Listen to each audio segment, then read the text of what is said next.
Olá pessoal, tudo bem?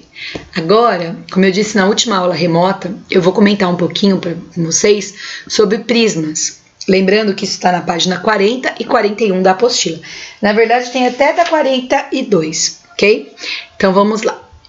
O que são prismas, né? A apostila traz lá a definição na página 41. Observem lá comigo. Agora vamos estudar os prismas. Observe a seguir algumas construções e embalagens em formatos que lembram prismas. Então a primeira tem uma caixinha aí, depois a gente tem um prédio e algumas embalagens. Então, os prismas, eles são poliedros com algumas características. Quais são essas características? Duas bases formadas por regiões poligonais, convexas e paralelas entre si. Então, elas têm que ser paralelas entre si, tá? E lembra da parte do convexo, que eu faço dois pontos dentro de um polígono qualquer e ligo. Se esse segmento de reta ficar totalmente dentro do polígono, ele é convexo, tá?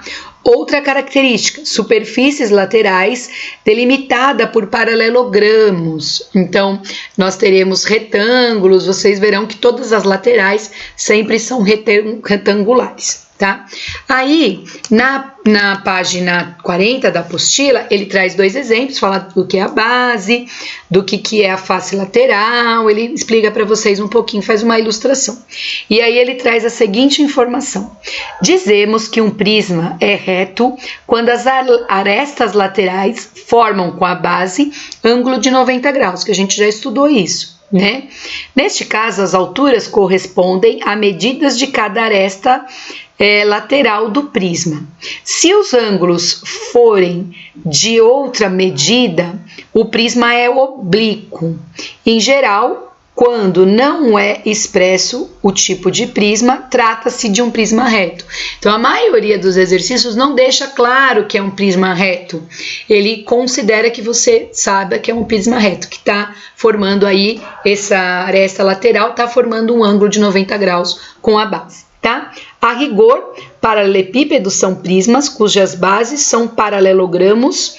Porém, o mais comum é chamarmos o prisma reto de base retangular de paralelepípedo. Por apresentar essas características, ele também é denominado paralelepípedo reto-retângulo.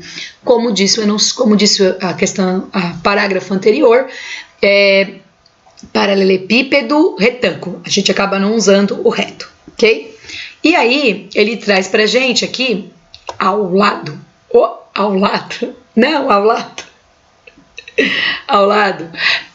as bases de prismas, eles podem ser polígonos regulares. Nesse caso, o prisma é dito regular. Aí tem o primeiro, que é o prisma quadrangular regular, que é o paralelepípedo retângulo. Tá? O que tem formato na sua casa que vai lembrar isso daí? A caixa do sapato, a caixa do sabão de pó, a caixa da pasta de dente, do suco. Então, todos esses daí são paralelepípedos retângulos. Ao lado, nós temos o prisma triangular regular, né? Esse aqui, o laranjinha. Ele tem um doce bem famoso que tem esse formato aí. Ele não é muito comum nós encontrarmos nas prateleiras do mercado, mas tem um doce bem famoso, vocês irão lembrar. E ao lado nós temos o prisma hexagonal regular, que como primeiro modelo eu trouxe para vocês, esse da caixinha aqui do lado, né? Então também não é muito comum, você não compra muitos produtos que tenham esse formato, tá? A apostila traz pra gente a área da superfície dos prismas como próxima matéria, e aí ele traz todo esmiuçado como é que a gente calcula a área que ocupa um prisma hexagonal regular. Então aqui, ó, ele planifica esse prisma, tá? Então, se vocês observarem aqui, eu tenho dois hexágonos, né? Um é a base, o outro é a parte de cima, e eu tenho aí 6 retângulos laterais. Então, ele traz pra gente, descrita na apostila, a fórmula, tá? Lembrando que esse L aqui é o tamanho do lado desse hexágono e esse H aqui é a altura. Então, essa fórmula já está pronta na apostila. Quando a gente vira a apostila na página 42, tá? A gente virando a apostila, nós temos lá como sugestão calcular a área desse prisma, que é o paralelepípedo retângulo, e desse prisma, que é a base triangular. Lembra que na última aula remota eu comentei com vocês, quem lembra como calcula a área de um triângulo equilátero? Lembra que eu falei isso? Por que a gente vai precisar? Porque a gente tem aqui, ó, 2 triângulos equiláteros e a gente precisa dessa informação para calcular essa área. O primeiro passo, óbvio, não vou dar a resposta, nós faremos na nossa próxima aula remota.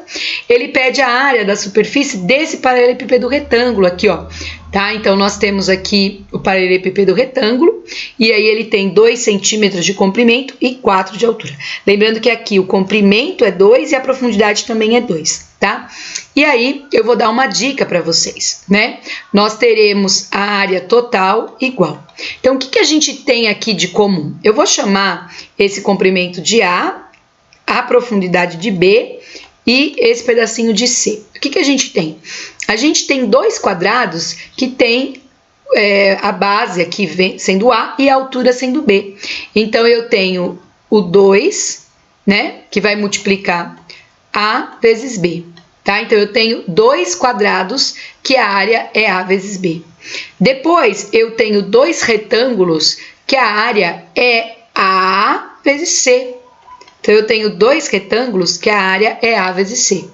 E, por fim, eu tenho outros 2 retângulos que a área, esse daqui ó, do ladinho, é B vezes o C. É por isso que até eu fiz toda aquela explicação da casinha aí que nós fizemos na última aula remota. Então, eu tenho duas bases, né? Que é a área é A vezes B, que é a comprimento vezes a profundidade.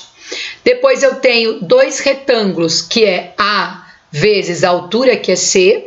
Então, por isso que tem um 2 aqui na frente. E, por fim, eu tenho 2 retângulos, que é B, que é esse pedacinho aqui, vezes o C, tá? Que é a altura. Então, essa daqui é a fórmula da área total do paralelepípedo retângulo. Então, como lição de casa aí, calculem a área desse paralelepípedo retângulo. Agora, vamos pensar isso no paralelepípedo não, desculpa, gente, do prisma triangular, tá?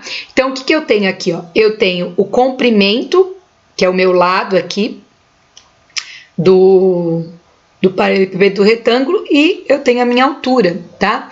Quantos retângulos eu tenho igual? Então, esse daqui, a área total, seria 3, porque eu tenho 1, 2, 3 retângulos, cuja a área é calculada por lado vezes a altura, né?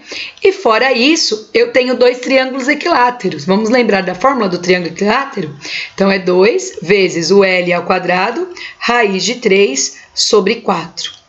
A senhora falou isso na última aula, foi isso mesmo, na última aula remota, nós revisamos como é que é a área de um triângulo equilátero. Então, é lado ao quadrado, raiz de 3 sobre 4. Aqui, gente, tem uma vantagem, dá para dar uma simplificadinha nessa formulazinha aqui, tá? Então, o 2 e o 4 dá para simplificar por 2, né? Vai ficar aqui em cima L ao quadrado, raiz de 3, e 4 dividido por 2 dá 2. Então, essa é a fórmula. Lembrando que aqui, ó, ele tá dando que o L, que é o lado do triângulo, 3, e a altura, 2 raiz de 3, tá? 2 raiz de 3. Então, fica aí como lição de casa, próxima aula eu irei corrigir. E faltou comentar aqui, que não está na apostila em lugar nenhum, do cubo. Lembra do cubo, que é o nosso dadinho, que a gente brinca muito?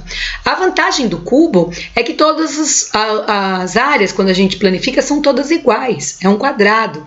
E como é que calcula a área de um quadrado mesmo? A gente trabalhou isso na última aula remota.